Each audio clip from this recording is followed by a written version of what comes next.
जब साक्षरता अभियान चला था हिमाचल प्रदेश में भी, उसमें सन 1996 के आसपास आप केरला गए थे। लेकिन केरल ने 1996 में क्या किया कि उन्होंने डिसेंट्रलाइजेशन किया प्लानिंग। उसमें कुछ स्वयंसेवी संस्थाएं थी, पंचायत के प्रतिनिधि थे, उनको प्रशिक्षण दिया गया कि प्लानिंग कैसे होती है। किसने बनाया वो प्लान? वो ऊपर बैठकर ब्यूरोक्रेसी ने नहीं बनाया, बल्कि वो जनता ने बनाया। जो एक वार्ड के अंदर लोग हैं, उनकी समस्याएं बहुत ज्यादा अच्छी तरह से जानते हैं, वो ज्यादा अच्छा प्लानिंग कर सकते हैं। और वहां से मुझे लगता है कि अब जो हमारे हिमाचल प्रदेश में पंचायती राज अधिनियम है 1994 का, अब उसको आप देखिए कि 30 साल हो गए। अब पंचायतों में कुछ चीजों में शायद बहुत कुछ करने की जरूरत है। और एक GPDP कहते हैं, ग्राम पंचायत डेवलपमेंट प्लान, वो पंचायत स्तर पर हर वर्ष, एक वर्ष के लिए पंचायत को तैयार करना होता है और वो ग्राम सभा में तैयार किया जाता है।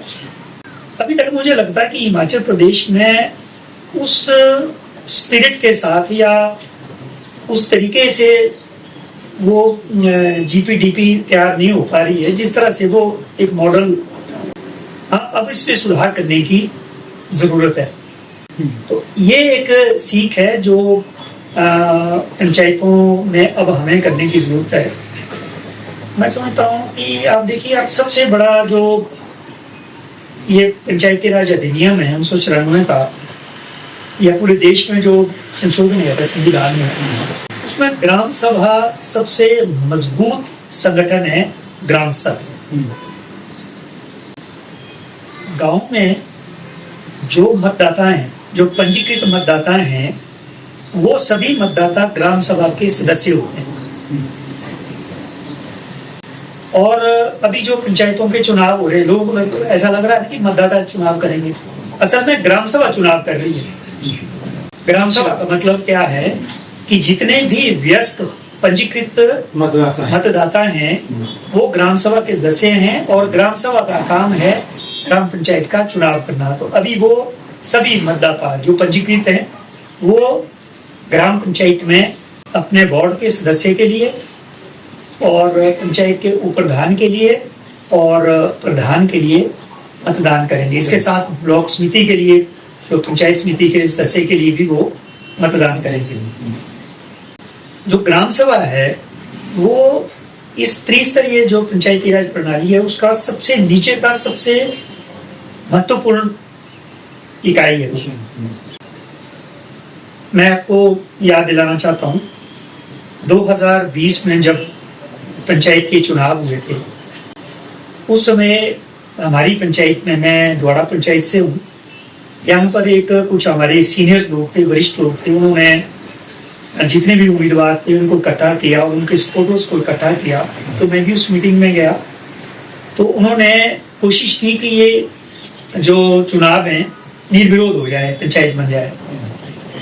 तो शायद उस टाइम पे 1-2 दिन पहले मैंने ट्रिब्यून के अंदर एक लेख आया था, हिमाचल प्रदेश विश्वविद्यालय के स्टूडेंट्स ने एक अध्ययन किया था पंचायती राज का हिमाचल में।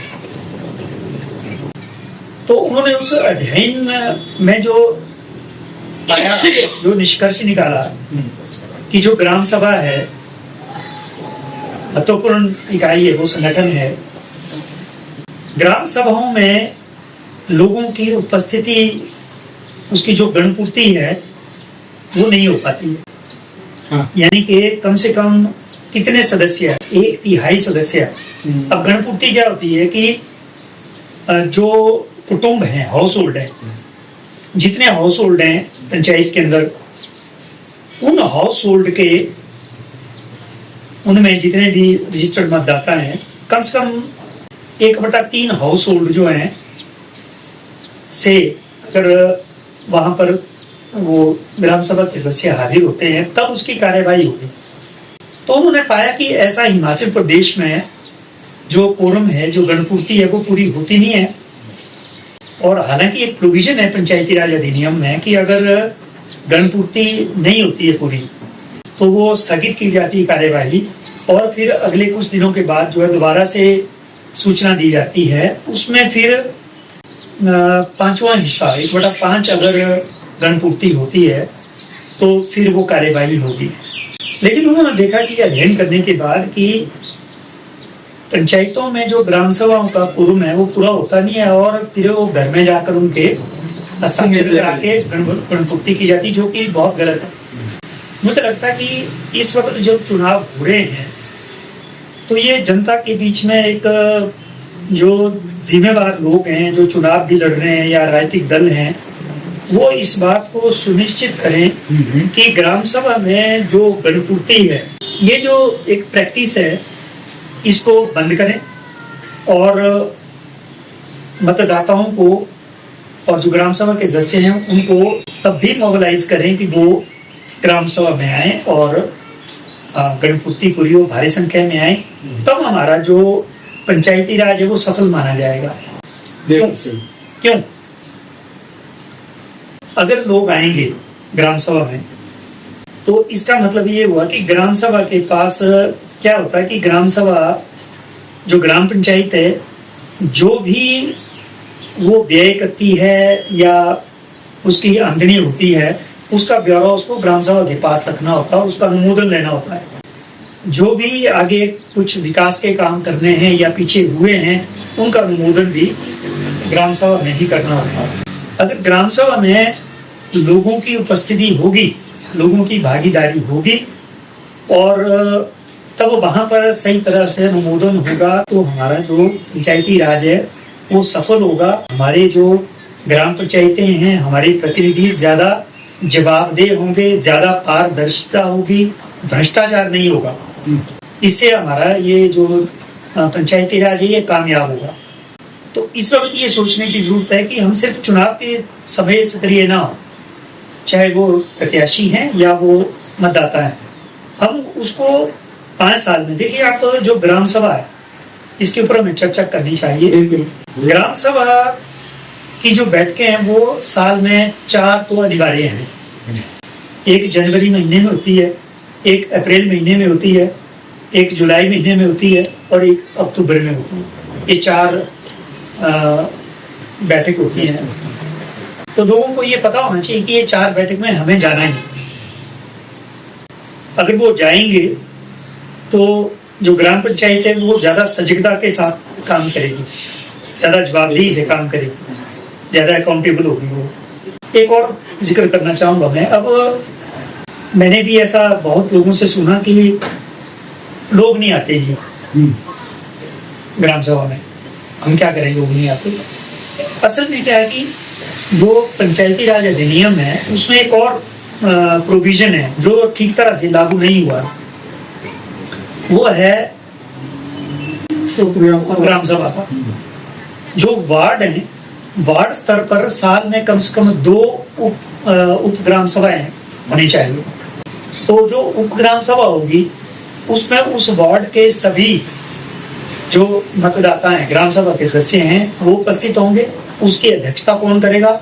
जो वार्ड से चुना हुआ सदस्य होगा वो अध्यक्षता करेगा। जो ग्राम सभाएं होंगी वो वार्ड स्तर पर होंगी, वार्ड स्तर पर। और अगर उप ग्राम सभाएं होंगी तो उसमें क्या होगा कि जो वार्ड की समस्याएं हैं उन पर चर्चा होगी, और कौन कौन सी समस्याएं हैं, क्या क्या दिक्कतें हैं, क्या क्या काम करने हैं विकास के वार्ड में, वो जो वार्ड का सदस्य चुना हुआ वो वहां से लोगों के सुझाव के आधार पर लिख के ले जाएगा, और वो ग्राम सभा में, जो पंचायत स्तर पर ग्राम सभा होगी उसमें वो उठाएगा।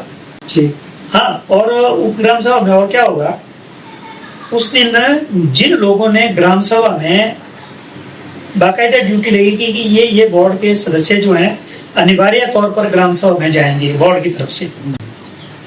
मान लीजिए कि अगर एक ग्राम सभा में, एक जो ग्राम सभा है या पंचायत है, उसमें मान लो आप 1000 मतदाता है, या मान लीजिए कि उसमें आप मान लो आपकी 450 हाउस होल्ड है, कुटुंब है, तो 450 का 1/3 अगर हाजिर होगा ग्राम सभा में, तब पूरा कार्यवाही चलेगी, कोरम पूरा होगा। तो उसके अनुपात में हर उप ग्राम सभा से उतने लोगों को उस उप ग्राम सभा में ग्राम सभा जो पंचायत की ग्राम सभा के लिए लोगों को चुने किए जाएंगे। हाँ, उसमें ये भी अनिवार्य है कि 50% महिलाएं होनी चाहिए। अच्छा, हो जाए। ठीक। अब ये नहीं हो रहा है, अगर ये नहीं होगा तो वो आगे ये पंचायत की ग्राम सभा भी नहीं होगी। और एक बड़ी रोचक बात है, मैं 2-3 लोगों ने, जब हम बात करते हैं ये, तो 1-2 लोगों ने मुझसे कहा कि ये अगर कोशिश करेंगे तो ये हो जाएगी, तो शायद ये चुने हुए प्रतिनिधि चाहते भी नहीं है कि ये लोग आए और ये आके ये व्यवहारिक समस्या है। तो मनमानी नहीं होगी फिर। तो ये क्योंकि सब लोगों में, सब जो चुने हुए नुमाइंदे हैं, उनकी जिम्मेवारी बनती है कि वो जब आए तो वो उतनी ही शिद्दत के साथ, जितने वो चुनाव में लोगों के बीच में जा रहे हैं, मोबिलाइज करें।